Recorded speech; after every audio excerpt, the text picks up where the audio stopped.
오늘 하나님의 말씀은 에스겔서 11장을 볼 차례인데요. 구약성경 1163페이지 에스겔 11장 17절에서 21절까지의 말씀입니다. 구약성경 1163페이지 에스겔서 11장 17절에서 21절까지의 말씀입니다. 자, 찾으셨으면 에스겔서 11장 17절에서 21절까지 우리 같이 읽겠습니다. 시작.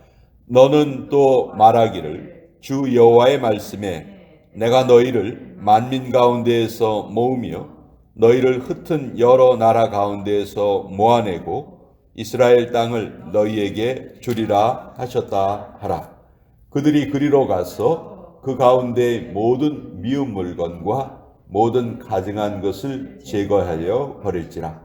내가 그들에게 한 마음을 주고 그 속에 새 영을 주며 그 몸에서 돌 같은 마음을 제거하고 살처럼 부드러운 마음을 주어 내 율례를 따르며 내 규례를 지켜 행하게 하리니 그들은 내 백성이 되고 나는 그들의 하나님이 되리라. 그러나 미운 것과 가증한 것을 마음으로 따르는 자는 내가 그 행위대로 그 머리에 갚으리라.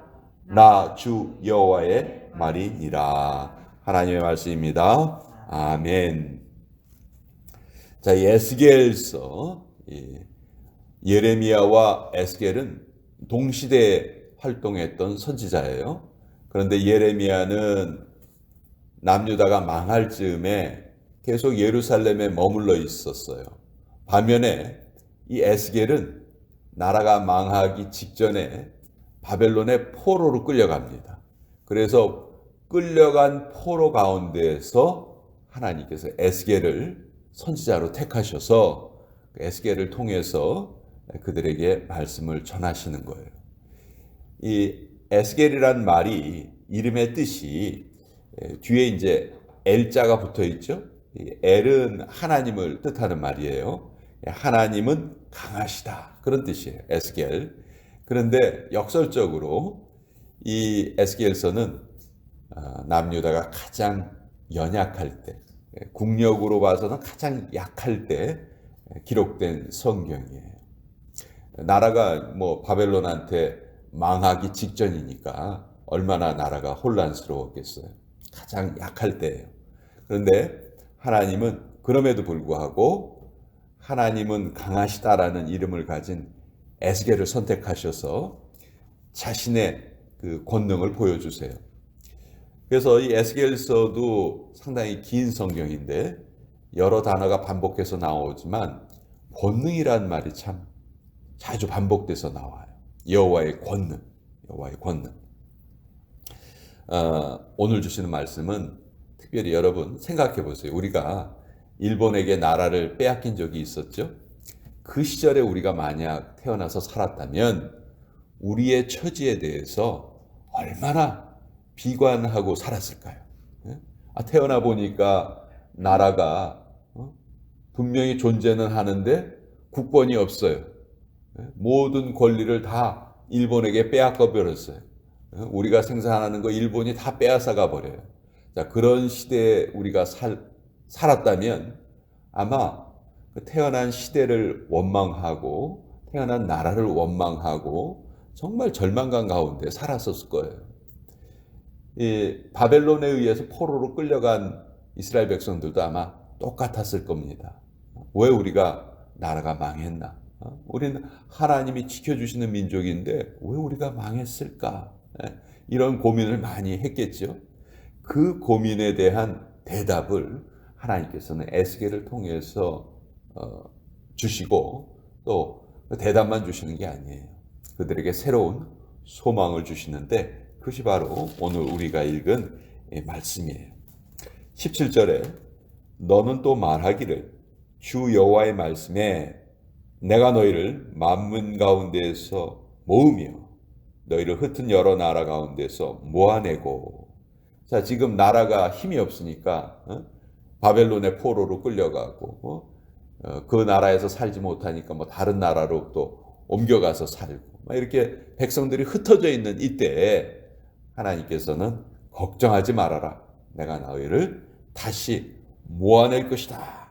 그리고 그 땅을 다시 너희에게 줄 것이다.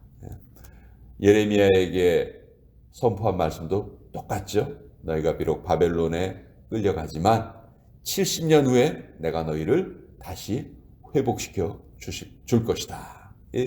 그 말씀을 똑같이 에스겔도 지금 하나님의 말씀을 그대로 전하고 있어요.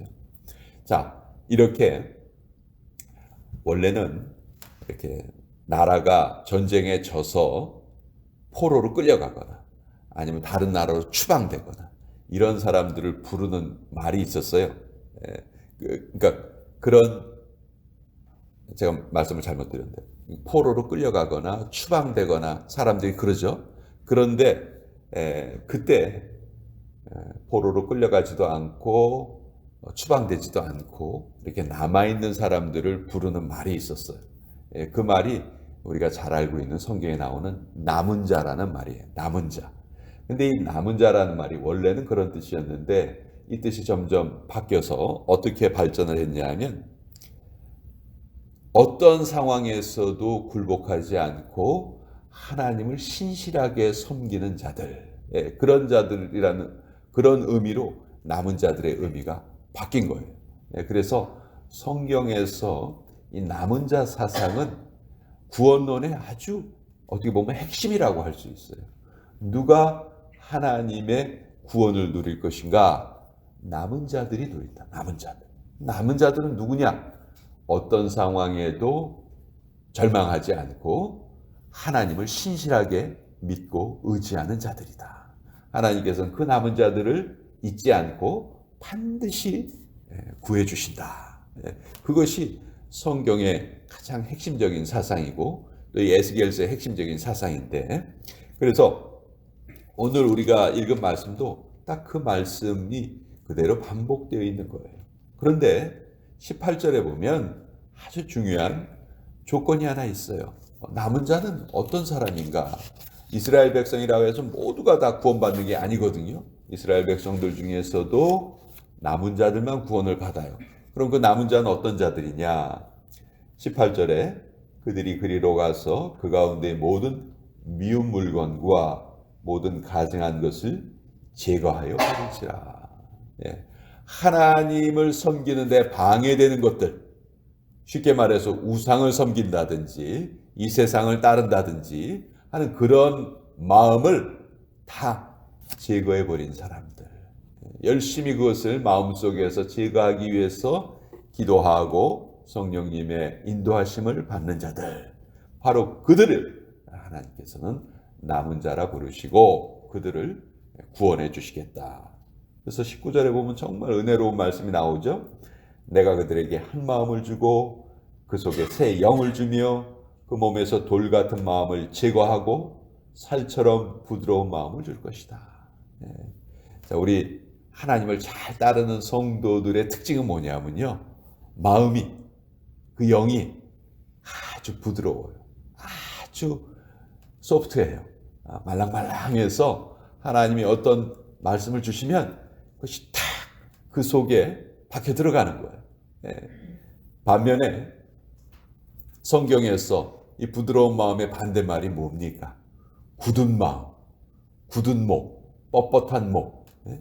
이런 마음을 가진 자들은 아무리 하나님의 말씀이 주어져도 그것이 받아들여지지 못하고 그냥 부딪혀서 튕겨나가 버리죠.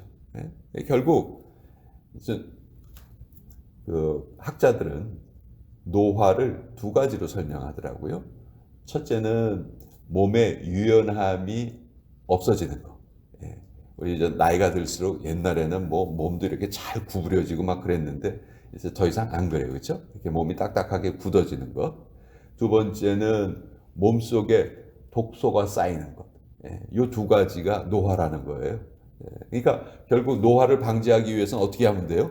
몸을 계속 유연함을 유지하고 또 몸속에 있는 독소를 계속해서 잘 배출하고 그러면 몸이 계속 이렇게 건강함을 유지할 수 있다는 것이죠.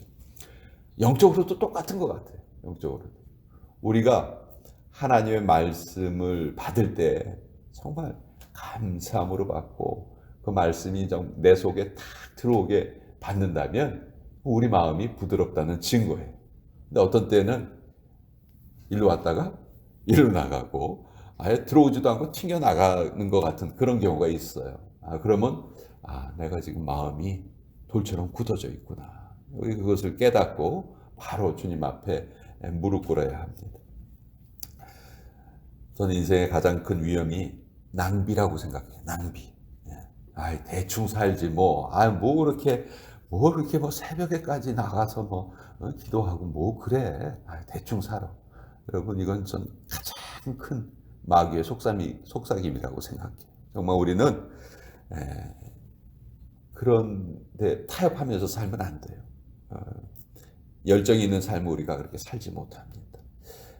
정말 하나님을 향해서 늘 부드러운 마음을 가질 수 있도록 우리가 계속 애를 쓰면서 살아야 하고, 그러기 위해서 오늘도 우리가 이렇게 아침에 같이 모여서 기도하고 하나님의 말씀을 받는 것이죠. 이렇게 부드러운 마음을 가진 사람들에게 하나님이 약속해 주셨어요. 20절 뒷부분에 보면 정말 은혜로운 말씀이죠. 그들은 내 백성이 되고 나는 그들의 하나님이 되리라. 여러분 우리가 이 말씀만 딱 기억하고 있으면요, 정말 이 세상 사는데 어려움이 없고 두려울 것이 없고 무슨 일이 닥쳐온다 해도 이 세상에 하나님을 이길 수 있는 것이 뭐가 있어요? 하나님의 능력을 넘어서는 것이 뭐가 있어요? 아무것도 없잖아요. 그 하나님이 나의 하나님이 되어주시면 정말 우리는 날마다 할렐루야를 외치면서 감사함으로 살 수 있는 것이죠. 굳은 마음을 제거하여 버려라. 몸속에 있는 영적인 독소들을 다 제거해 버릴 때 하나님께서 우리에게 이런 귀한 약속을 주셨다. 그래서 오늘도 우리의 이 믿음은 하나도 버려지지 않고 차곡차곡 하늘의 곳간에 쌓일 것입니다. 그리고 그것이 바로 우리의 삶의 영적인 기적을 일으킨다. 그 마음을, 믿음을 가지고 오늘도 하루 우리 같이 열심히 살아가도록 하겠습니다. 자, 오늘도 같이 또 중보기도로 나아가는데요.